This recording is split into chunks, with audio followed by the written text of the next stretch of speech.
Hey everybody, it's Scott here. Before we get started today with our regular episode, I just want to take a minute and say all of our thoughts and prayers are with the citizens of Christchurch, New Zealand, after the awful incident that happened yesterday. If you are curious about what you can do to show your support for the Muslim community here locally, make sure you check out CAIR Oklahoma, CAIR, and they will put you in touch with people that you can talk to or help. But it's still counting down. Yes, it is.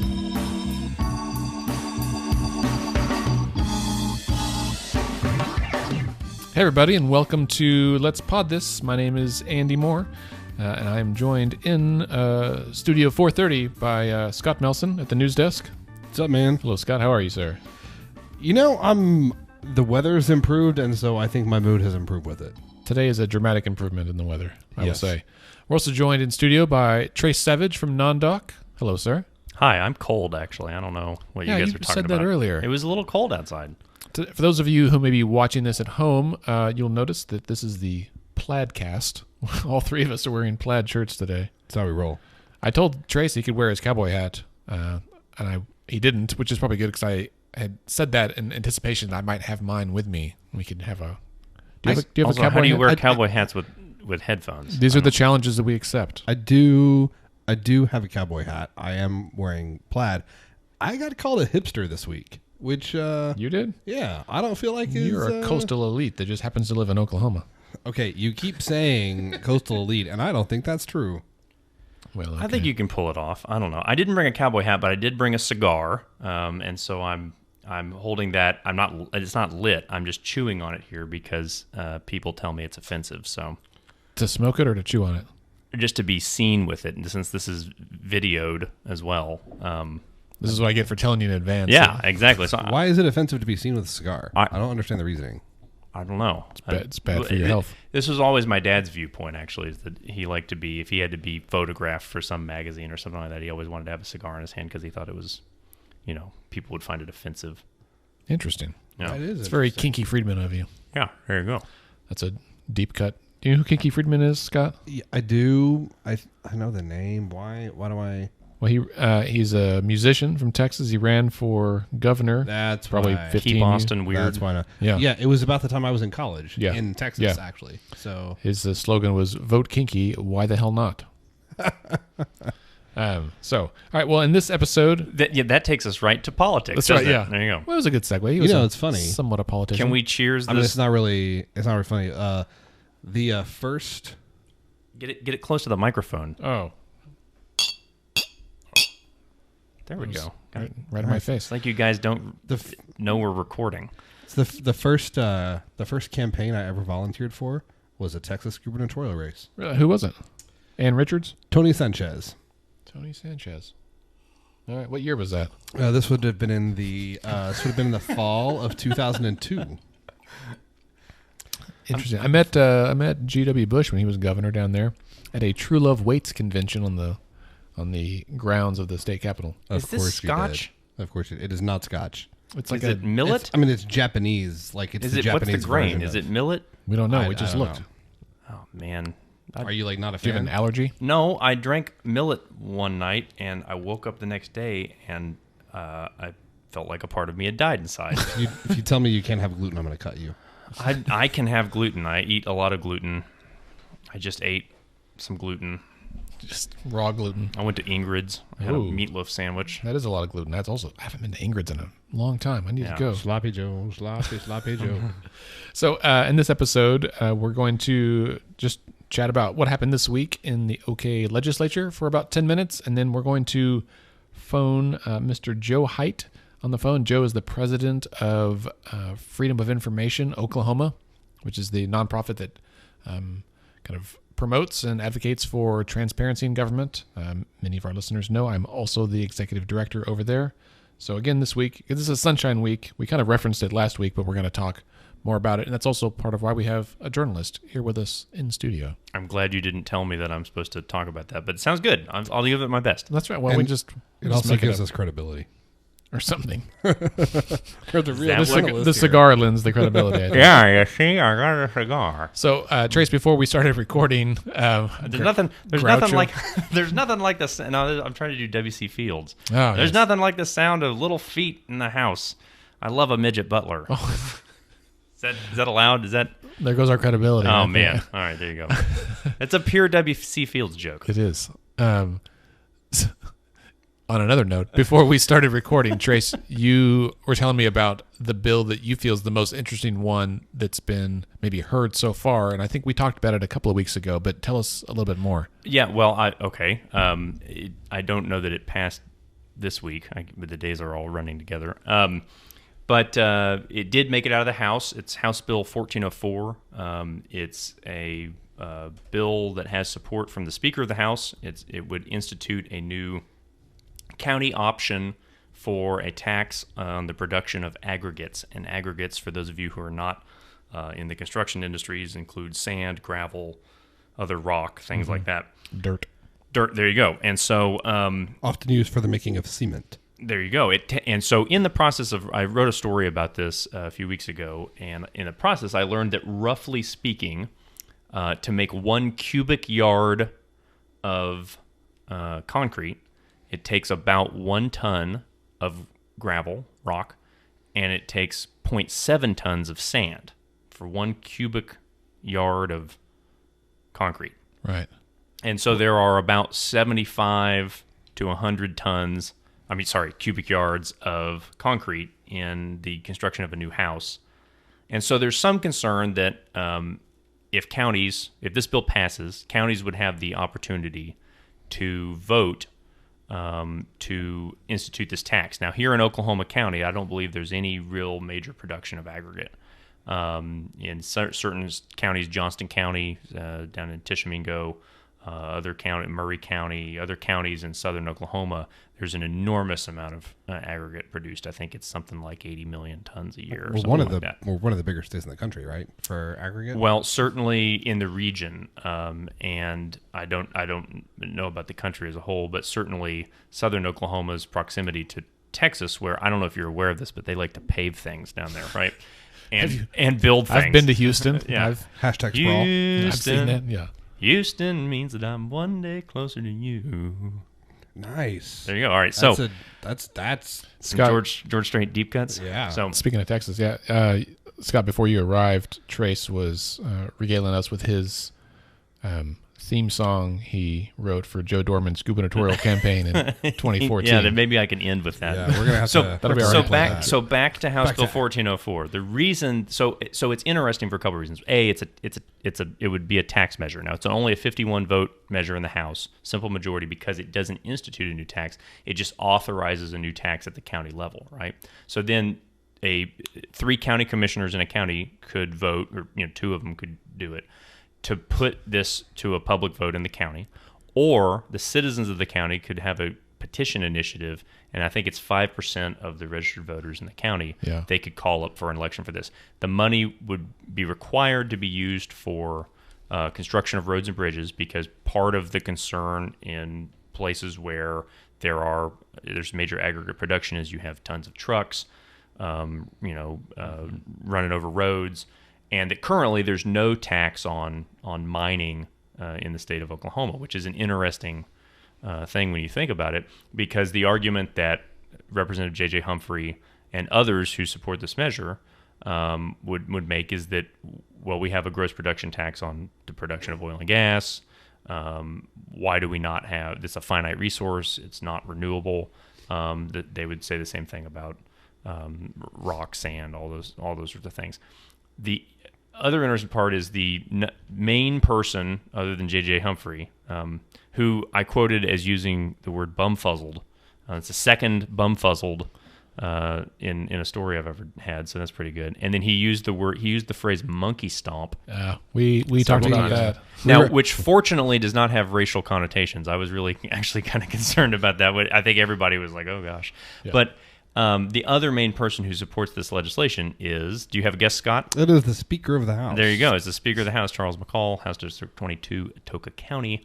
It's a major issue down there. There's a bunch of other things that they're actually working on, some water some regulations relating to mining as it relates to the Arbuckle-Simpson Aquifer, which is the state's only sole source natural aquifer, right? Yeah. And it provides drinking water for the community of Durant, and is very important to that part of the state. Anyway, the bill did pass, by the way, 6825 passed off the floor, so it has been engrossed into the Senate. So so the question is whether it gets a hearing in the Senate, and I asked Senator Treat about it, and I think he's got some concerns about it.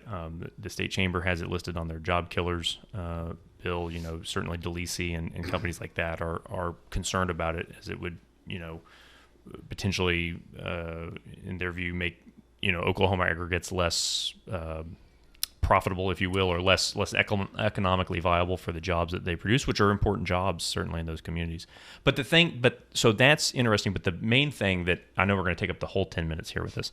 The main thing I think is interesting about it is that it speaks to a bigger structural issue in the state of Oklahoma that a lot of people talk about, but we really have not had any movement on, and that people hope maybe this new legislature, as people start to understand how the budgeting process works, will figure out. The bill says that if an aggregate mine is within the municipal bounds in the county as well, then the county and the municipality would split this revenue 50%. Right. Currently in the state of Oklahoma, municipalities are funded how? Like, what's the main revenue Sales source? tax. Sales tax. Yeah. And that's pretty much it. There's really not other revenue that a municipality can have. So in Oklahoma City, well, that's fine. We get we're Crossroads of America. We get a lot of people come in. People drive from rural communities. They come in here. They come in for the weekend. That's great. But if you're a smaller community in rural Oklahoma, and you might have one strip of Main Street that has a cafe and hardware store, and you've got a couple gas stations and another shop on the other side, how do you have enough sales tax to functionally run your municipality, much less do new things? You can't bond. Let me rephrase that. You can't use property tax bonding through the county. Mm-hmm. Now, you can have school district elements as well, but you can't do a lot of the things that a bigger community can do. So this, while it's very small, and why it would be county by county option, and it would only really be an option for counties that have major aggregate production, it falls in that debate of how do we need to restructure the tax base and the tax system in Oklahoma to allow more flexibility in rural communities. And that's so that's the big reveal. Play your music. That's why I think it's really to me it's the most interesting bill in the session for different reasons. A, the speaker's promoting a tax bill, right? But two, it's a tax bill that actually would be sort of uncharted territory for the state of Oklahoma in 2019. Well, and it's a tax bill that's it's interesting because it's a tax bill that's not a tax bill, right? Like, it's not a tax increase. It just gives these municipalities, these counties, the authority to raise the tax if they choose to, right? We're not raising it for you, but you can raise it if you'd like. Right. Well, and it gives you the authority to say this is our natural resource here in this county. Right. And we know that in 100 years or whenever it's gone, there will be no more. Right. It's interesting to me because it is also an example of how reasoning that, I think they would say, I think the speaker and Representative Humphrey would say, this is an example of local control, right? It's their natural resource. If they want to tax it, they should have the ability to do that, and that's fine. But then you try to apply that same logic to other issues. Like, for instance, if a municipality wants to raise the minimum wage, and the legislature has no problem saying, absolutely not, you can't do that, or right? Plastic bags, would you want to make a change in plastic cutlery or whatever? And there's another bill that passed off the floor this week that is just blows my mind. That is... Oh yes, it is 315. Well, what's the bill? Tell us real quick. So this is the bill. It's Medicaid expansion. We passed Medicaid expansion. The county level Medicaid expansion. Did you not hear? Now, was this the HJR in the House 1017? So this is the bill that says that counties and municipalities can form Medicare health expansion districts. Yeah. So they can say Oklahoma County and Cleveland County are going to get together and form a healthcare district, and that healthcare district can expand Medicaid and apply for federal funding and raise taxes without the rest of the state having to do it. And it's a terrible, terrible idea. But the county has to raise the match, And then they have to go through the state to apply for a waiver for the waiver that they probably won't get. No, unless all 77 counties got together, in which case, why didn't we just do it at the state level? And potentially, I mentioned the wrong bill number. The one I was talking about potentially plays into that. It reallocates the new tobacco settlement money. Yeah, TSET hates it, and Yeah. Anyway, of course they do. Let's call Joe Hight. So see if we can ask him if he knows what's in my mouth. So he won't hear this, he'll hear this. Joe. Yes. Hey, Joe, it's Andy. How are you? Hey, Andy. Can you hear me okay? Can you hear me okay? I can. Okay, good. Super. So it's me and Scott Melson is here, who he just stepped away, but he'll be right back. And then Trace Savage from NonDoc is also joining us today. Joe, how are you, Okay, sir? very good. Just fine. Good seeing you, Trace. Good. Hearing from you. Yeah, absolutely. We have whiskey in one hand and I have a cigar in the other hand, so this is a great podcast. I just have coffee, so hey, you're one up on me. There you go. He's just waving it around. Right, it's not lit. I just want to be clear. It's a prop. You gotta join us in it's a person next. prop. Okay. Well, I'll light it outside later, but as of now, You gotta join us in person next time, and you can have whiskey instead of coffee. and cigars. Well, Joe, thanks for joining us. We wanted to talk to you about Sunshine Week. So we mentioned it last week on the podcast, and you as president of FOI, tell us a little bit about what Sunshine Week is and why it's important. Well, Sunshine Week is a national effort by the American Society of Newspaper Editors, along with the Committee for the Freedom of Information, or to protect journalists. I'm trying to remember exactly what that name is at this point, but both have come together to encourage news organizations across this country to promote and advocate for open meetings and open records and First Amendment rights. And Sunshine Week means shining the light on the darkness that sometimes government gives us, and to continue our watchdog role of watching closely the government and its role in serving the public. Mm-hmm, mm-hmm. What year did Oklahoma pass our Open Records and Open Meeting Acts? Do you know? It's actually a really good question. I'm not an expert in exactly when this was passed, but it's been for a long period of time. I think even before Turpin's time as Attorney General, there were Open Records and Open Meetings Act. It's been basically over time that it's been amended, added to, and through different attorneys generals through time. Drew Edmondson, for example, when he was Attorney General, was a huge advocate of open meetings and open records and open government in general as well, and supported it tremendously. We're excited that Attorney General Mike Hunter is also starting to work with us to begin helping to train government officials on what they should be thinking about with open records and open meetings. We entered basically an agreement with the State Society for Professional Journalists here recently to do that, and that training will start later this year in association with the Oklahoma Press Association. Right. Yeah. They've been, and I think they've been doing that I went to one of their county government, municipal government trainings, I think a year ago or so. And I think they were doing it with OPA, but that's cool that SPJ is involved too.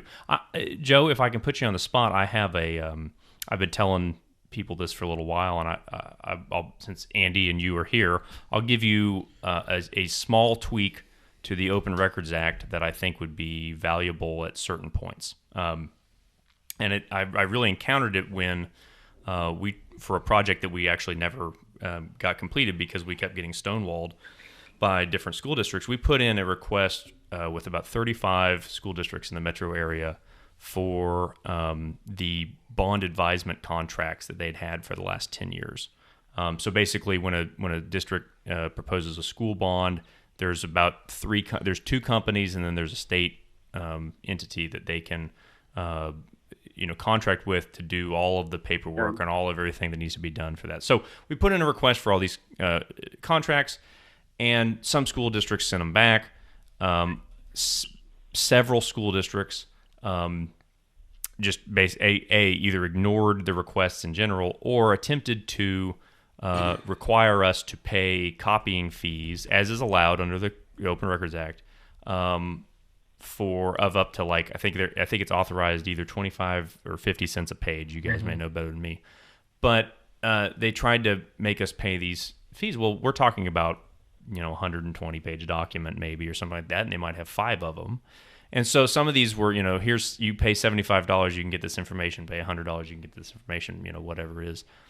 And it dawned on me that this was back in 2018, I guess it was, but certainly in this day and age, I think it would be beneficial to have a part in the statute that said that if a document exists in a digital format and the requester requests it in the digital format, it must be provided in the digital format. Because what some entities will do is, if they don't really want to provide the information, and it is a way to make some money off of it, they can require you to come pay that fee for the paper that is cost. And so I just think it's ridiculous that in this day and age, we know you have a PDF of this. Can you not provide us that PDF? Charge us $2 for the flash drive or whatever nonsense decision you're going to make. But as opposed to being able to hide from the idea that, as a small media organization, I can't go spend $100 at 35 different school districts. Right. So there's my 2 cents. I think that's a great idea. I mean, and in the medical field, we run into the same issue with people's medical records. I had a patient this week, and we got his records from 2 different facilities on a CD-ROM, and it occurred to us very quickly that about half of our computers don't even have CD drives anymore.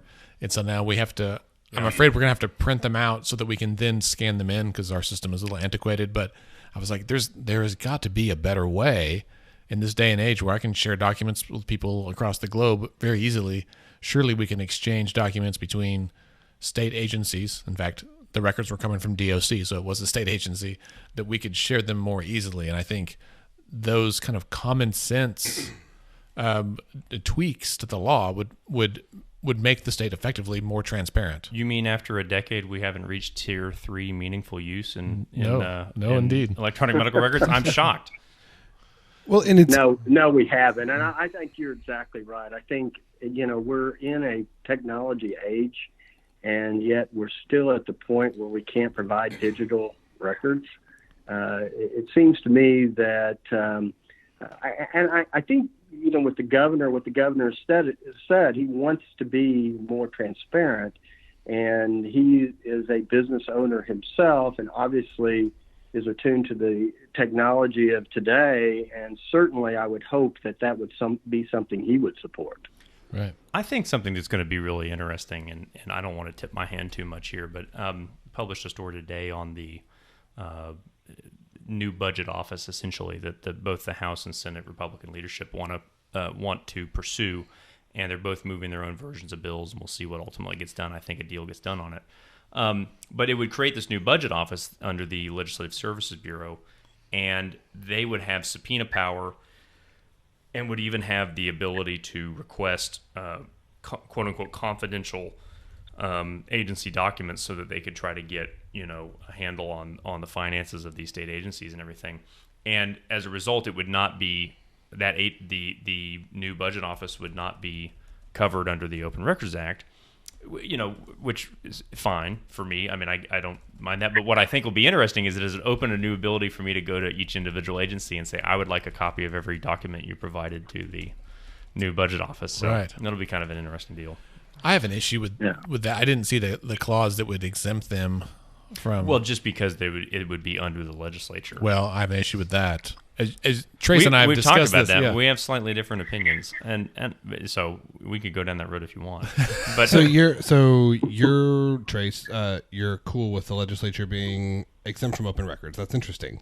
Yeah, I am, because I think, well, two things. I think I would make, my argument would have two things. One, and this is the same issue that the Ethics Commission has dealt with the cooling off period and who can and can't be lobbyists. If you look at other states, people will make workarounds, right?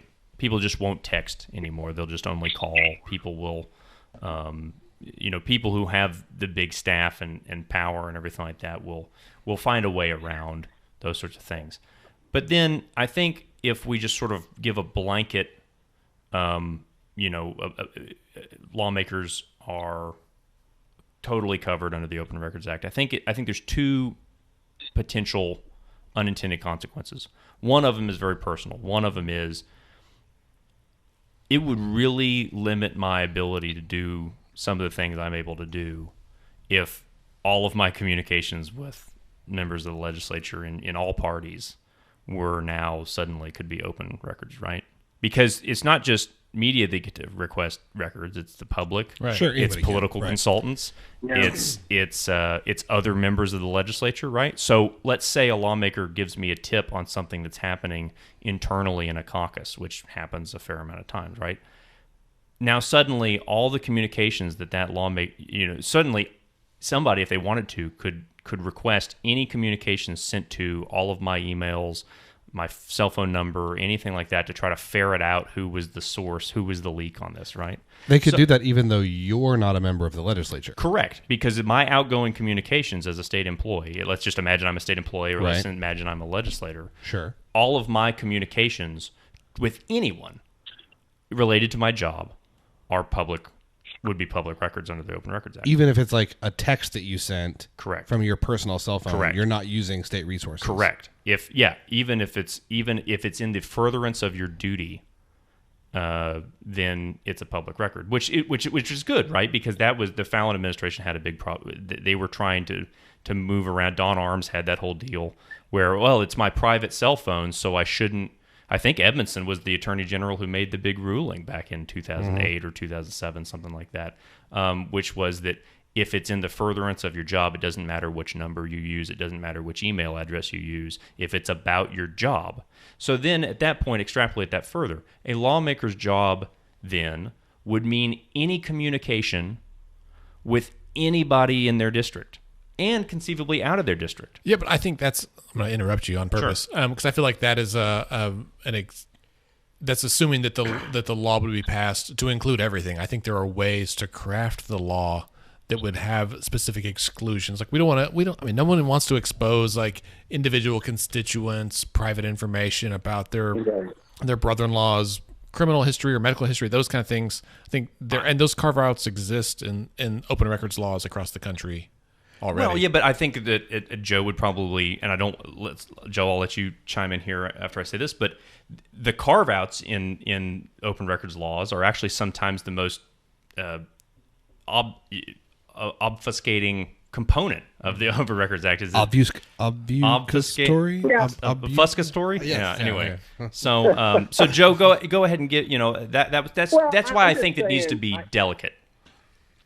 Well, and delicate in dealing with private individuals, yes. But the trouble with it, what's happening that we don't know of because they are exempt from that, the Open Records and Open Meetings Act. And I think that's something we have to think about. I think there could be exemptions for private individuals. But as far as government business is concerned and they're conducting government business, how can we trust a legislature that exempts itself from an act and laws that it requires its state agencies to follow? I'm very skeptical of letting the legislature get away with exempting itself from something that we as a public sometimes need to know. And I'm skeptical of anything that would cause more secrecy instead of more openness. Hey, Joe, this is Scott Melson. I think that my inclination is to 100% agree with you. But I do, just to play devil's advocate here for a minute, I do wonder, I mean, we're kind of operating from the presumption, right? Like that sunlight's the best disinfectant, and that the best government always happens in the open. But particularly in an era that is as partisan, especially nationally, but also here locally, as it is now, is that presumption always true, right? Like, do you think it's more like, for instance, if there's a committee that's trying to figure out whether or not Oklahoma is going to do, like the House creates a special committee to try and figure out Medicaid expansion, and some people have immense political pressure to be in favor of it. Some people have immense political pressure to come out against it. If they can negotiate with each other and come up with something that they can support, with unanimity, and they can do that behind closed doors and come out and say, this is what we came up with, there's a chance that maybe you never see a deal like that if the negotiations are happening like in public. Do you see what I mean? But the trouble with it, you can find examples all the time. You can find examples of when, maybe they should be able to be behind closed doors. But I truly believe there are more examples where they should be in public view, and the public has a right to know what's going on. And I just really, really have a problem with saying, we let them get away with this, but what else can they get away with? Sure. Right. What other kind of hearings can they have behind closed doors that the public should hold? I mean, the concept of partisan politics these days, you're correct. I mean, polarization exists in our society. But to me, that tells me we should be even more open. But the public should know what's going on. And that's, I think that, and even though I'm expressing caution in this, I 100% agree with you. I mean, I wouldn't get up and go to work, every day if I didn't agree with that. But here's a question: should the legislature be able to have caucuses that are private? That's a really good question.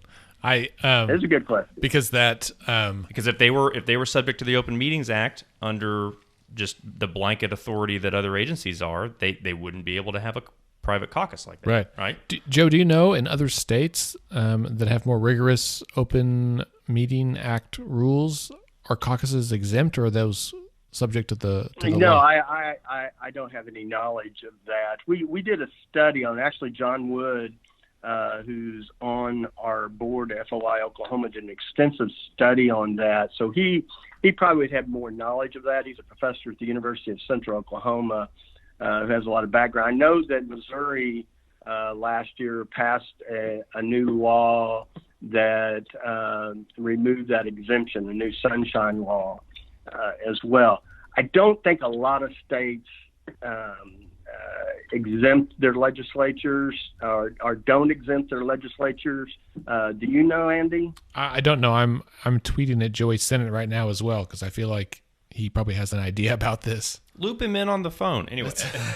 But I mean, and this is my point, is I think that if there were a movement to make some headway toward having a little more information from lawmakers under the Open Records Act, I think it needs to be very calculated and very crafted in a way that doesn't limit the ability for constituents to get information back from their lawmakers. Because you could put in about the private communications between a citizen and his or her legislator. I'm not an attorney, but I'm not sure that that's constitutional, right? I mean, we have equal protection under the law. So if I'm a lobbyist and you're saying that my communications with this lawmaker are open to are open to the Open Records Act, but Scott's, because he's not a registered lobbyist, are not open to public record under the Open Records Act, I'm not sure that that's constitutional, right? It would be if we changed the Constitution. Constitution, one thing, privacy is not protected in the Constitution, but there are legal ramifications for violating people's privacy. I think you're comparing a lobbyist with an average citizen who's just asking his legislature for help on a particular issue. Is that the same? I think that a First Amendment lawyer would be able to craft an argument that it's rooted in the same idea, right? The difference being a lobbyist, the reason you have to register as a lobbyist is because you're being paid, right? I can go up there, if I were a private citizen and I was not paid by anybody, I can go up there and advocate all day long. I can be this is what the Ethics Commission was trying to do, right? They were trying to say that a group of teachers get together from Norman Public Schools and go up there, and now if they hand out a flyer, it has to have they hand out a flyer that represent that now suddenly we have to disclose all this stuff. So I think it's a complicated. It's certainly above my head, but that's why I think it has to be proceeded with much caution, because I could be it's like, yes, okay, I know it's like pornography, right? Like I know a lobbyist when I see one, right? Like they wear a suit and they're friendly to everybody and they're super likable because that's what they do, right? Right. But at the same time, at the end of the constitute a lobbyist? Constitute a lobbyist is someone who's paid to advocate for a certain entity, correct? Sure, but what if I'm not paid and I just work in a certain entity and I go up and tell my story about my company? Am I required to be a? Well, isn't that a difference though? I mean, aren't you acting as a private citizen? Well, I think there's a difference between a paid lobbyist and someone who just advocates for something for a cause. I agree with you. I agree with you. There's that difference, and that's the difference that the Ethics Commission is already. It's a little hazy, and sometimes they bring the hammer down on people, and sometimes they don't. But what we're talking about then is crafting a statute that treats these two people differently, and that's where I think there's constitutional concern. Well, Joe, I know that you need to get to another meeting, and this is certainly a robust conversation. I'd love to continue this in another episode. Yeah, Joe, can we have you back? Maybe we can get you here in person, and we'll pour you some whiskey. Sure. I'm just going to sit back and watch the ping pong here, because it's. I'd love to come back and talk about it and such. I do want to clarify real quickly the questions you asked earlier. It's the 10th anniversary of Sunshine Week, and actually, it's the 13th anniversary of Sunshine Week. It actually started in 2015, and it's the Reporters Committee that's behind it. But you see a lot of statewide organizations that get behind it, want more of it. I'm surprised you didn't talk about the recent agreement and passage of the hiring and firing of 5 state major agency heads by the governor, because that surely is a transparency issue these days. It is a big deal. We talked about that a lot last week, and I think it was up to Scott and I. We would have a 3-hour episode every week, right, to present all sides adequately. And so we appreciate folks like you and like Trace that are journalists and take the time to really write some of that in long form. I do want to throw out there, as we're kind of winding up with our Sunshine Week discussion, Paul Monies, who's over at Oklahoma Watch, he tweeted today, Oklahoma Watch, nonprofit journalism that's here in Oklahoma, one of the great organizations we have doing investigative work on behalf of the people. They have an article today talking about several stories they've done over the last year, all of which really depended on access to open records in order for sourcing and for publishing. So if you want to know, like, how does this whole question about what is open record, like, what is it? How does it impact you? Like, does this affect the kind of news you get in your daily life? It absolutely does. And if you want to see that practically, go over to Oklahoma Watch and check out that piece. Joe's an important board member over there. Yeah, Joe, you're the president of Oklahoma Watch, right? Or are you just on the board? Well, I'm chair of the board. Chair of the board. There we go. I didn't even know that. And Paul is an outstanding data journalist, and he knows more in the back of his head than I would ever know. So P Monies. Yeah. Sorry, and that's what his Paul's a past president Paul of Monies and FOI. Joe Woods, those two are outstanding data journalists. And Joe's went on to the Center for Public Integrity. Now it's a big loss for the state to have someone of that worth transferring over to Washington, D.C. Mm-hmm. But hopefully he'll still do some work in Oklahoma. Yeah. Joe, thanks for joining us today. We'll have you back on soon, okay? Thank you. I look forward to it. And again, keep pushing for those open records and open meetings. And I think it's most important when you talk at the community level and the school board level and areas such as that. People need to know how their tax dollars are working, and they need to know it in open and who is doing it. Yeah, absolutely. Hey, remember my proposal on the if it exists digitally, they should be required to provide it digitally. That's an excellent proposal. I would agree with you. Thank you, Joe. Joe, have a good day. Thank you. Bye-bye. All right. Well, thanks to Joe Hight for joining us by phone. You're out of whiskey. Do we have to pause? Well, we've only got about 5 minutes left, so you got to drink yours faster. I'm savoring. He's been chewing on his cigar. Yeah, that's true. Yeah. Yeah. See, boys. Somebody tell me the trash man's here. The trash man's here. Tell him we don't want any. See, there it is. Groucho Marx. Where's the rim shot? Yeah. Oh man, every time you need to have that like at the ready. Well, I was ready for a funny joke. That's a. There it is. There you go. There you go. It is. So you have sound effects, so I don't have to do an actual spit take here. No, I don't have a spit take, but I've got plenty of other sound effects. Scott, did you have any other news articles this week? I didn't really have. No, like this was a tough week. No is the answer. No is the answer. This was a tough week, not because nothing happened, but because like. there were so many things that happened in the last 48 hours. Yeah. So, you and I talked about this, and I think we talked about this last week, that our Twitter feeds were just like a long list of e-capital trying to be like, quorum call, vote on this, pass, vote on this, pass, like just one after another. And I saw Sean Ashley's, his morning, if you don't know, like around 6 a.m. I think his phone melted. Yeah, around 6 a.m. He puts out a really great thread every morning that usually kind of ends in a joke or something. He was attacked by raccoons on Thursday. Sean, if you're listening, you'll know what I'm talking about. So he always starts off saying, "Good morning, early birds," and you're an early bird if you get up, you check your Twitter, and it's not there yet. Or it was a good night if you're going to bed and you see Sean Ashley. But no, there was I think what you're going to reference, Andy, is that his thread this morning, so we started the session with almost 3,000 bills. Mm-hmm. It had been whittled down to 1,000 by the beginning of last week after committee deadline, 1,000-ish. Now we're down to 940, something like that. Mm-hmm. One of my goals for next week, it's a lot. Right. We still have 940. Break. Right.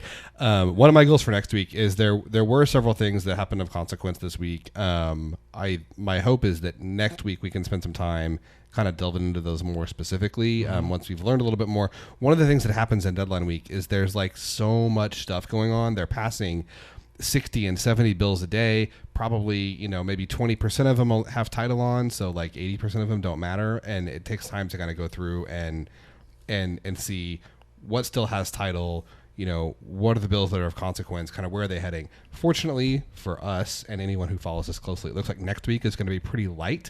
They're only meeting for 3 days, very few committee meetings. Yeah. Lots of work for leadership next week to assign bills to committees. And then we'll pick it up here in about 10 days, hit the ground running. Yeah, so here's my proposal for next week, is that we just have next week be kind of an update, right? It is spring break next week. Trace is exactly correct. So next week in our episode, we'll give maybe a more comprehensive update of kind of where we're at in the session. And then in 2 weeks, we're going to have an episode all about independent redistricting. So we have an intern this semester. We're totes official. Exciting. She's at Oklahoma Baptist University in Shawnee. Hashtag fancy. Yeah. Shout out to Megan. Her name's Fancy? Oh, that's right. Okay, I got you. So we're fancy because we have an intern. Right. That's the wrong. You got to sing the Reba song. That's a good song also. I don't do Reba. I've listened to some Dolly Parton this week. She's great. Yeah. Have you heard her version of Stairway to Heaven? Yes, actually. It's been a minute, but yes, I have. I'm going to listen to that on the way home. Pretty good. But, so yeah, in 2 weeks, that'll be the 29th. I believe we're gonna have our intern Megan join us, as well as several of her advocacy classmates are gonna come. We're gonna have an audience, Scott, on the couch here. I was like, great, we got a couch now. You can come and hang out. And so we'll talk about independent redistricting. I'm gonna request that Mr. Gaddy join us as well. We'll see if we can get him in studio, or at least on the phone. Interesting. It'll be fun. All about redistricting. Absolutely. Megan said she found an online game where you can redistrict your own like fictitious state or county, and she said it was really hard to try to meet the criteria. And I was like, that's right. Also, she listened to the 538 series on gerrymandering, and that's good intern work right there. Yeah, it is. God, 538. It's our we aspire to 538. If anybody from 538 listens, we love you. They don't. But Hey, and if anybody wants to do homework before your next episode and wants to read through Senate Bill 362, which would reform the school funding formula for the state of Oklahoma, and explain to me how the heck it does that, that would be terrific. It's kind of complicated. Do you have to know how the funding formula works before you can read the bill about how it changes?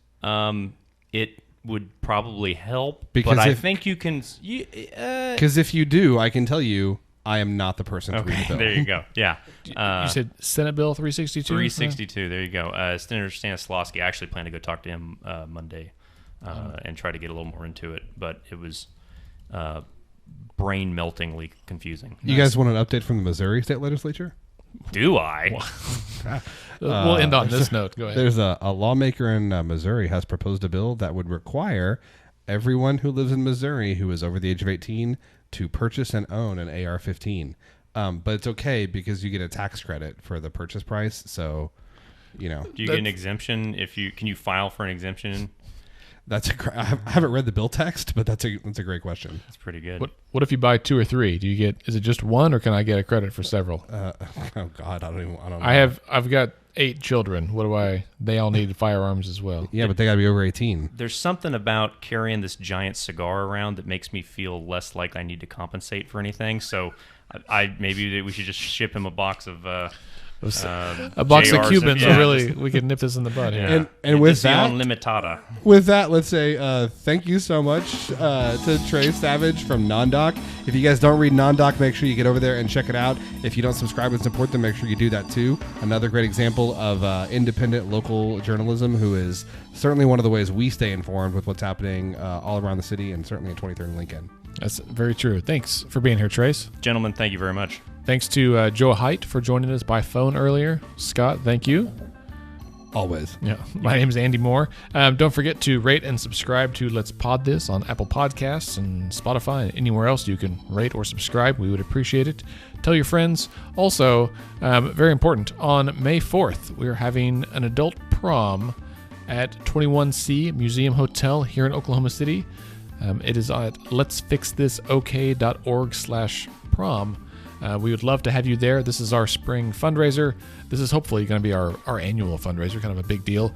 A big party, not political at all. Just come on and put on a fancy clothes and come hang out with us, dance a little bit. Tickets available online again, letsfixthisok.org/prom. Maybe an award for the best promposal. Prom king. Have you asked your wife yet, Scott? I have. I asked mine. She told me she'd think about it. All right. Let's Fix This is a nonpartisan, nonprofit organization who strives to educate and equip all Oklahomans to engage with their government. We encourage you to get involved in any way you can. And remember, decisions are made by those who show up. Have a great week. Do you have a lighter?